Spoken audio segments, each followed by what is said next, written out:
petu vanotamba nacho.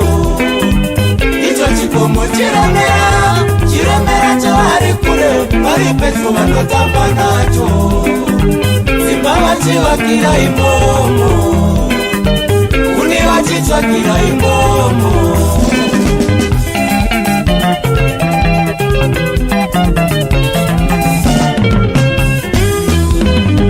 Zvinonetsa kusvika muchira chero riri simba raMwari, vanoti taitamba naye. Zvinonetsa kusvika muchira chero iri nguva yedenga, vanoti taimona naye. Icho chikomo chiremera chavari kure, vari petu masawira acho. Icho chikomo chiremera chavari kure, vari petu mapururu acho.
Kurira vanoti taimona iye angakuzwe kunyika ekwakakurira vanoti taitamba naye vamwe vachiti taibhema naye vamwe vachiti taimona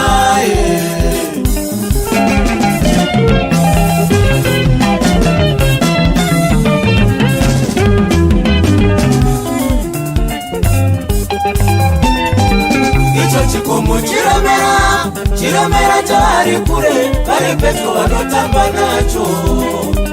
Icho chikomo chiremera chavari kure, vari petu vanotamba nacho. Misha vachivakira imomo, uni vachitsvakira imomo.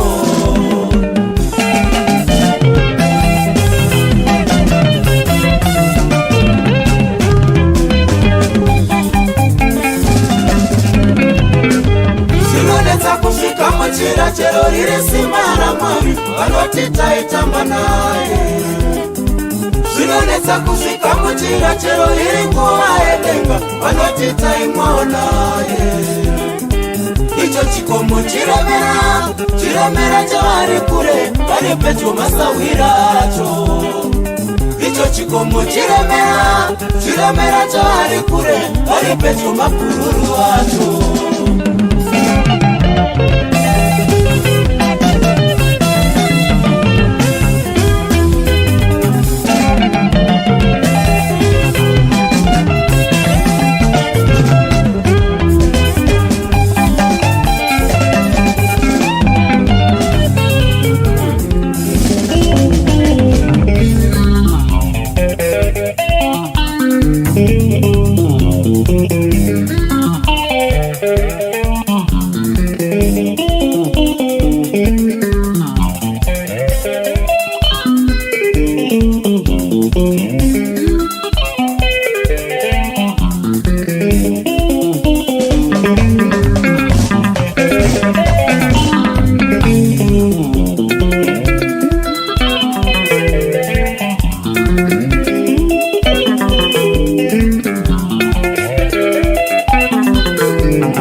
Mungu.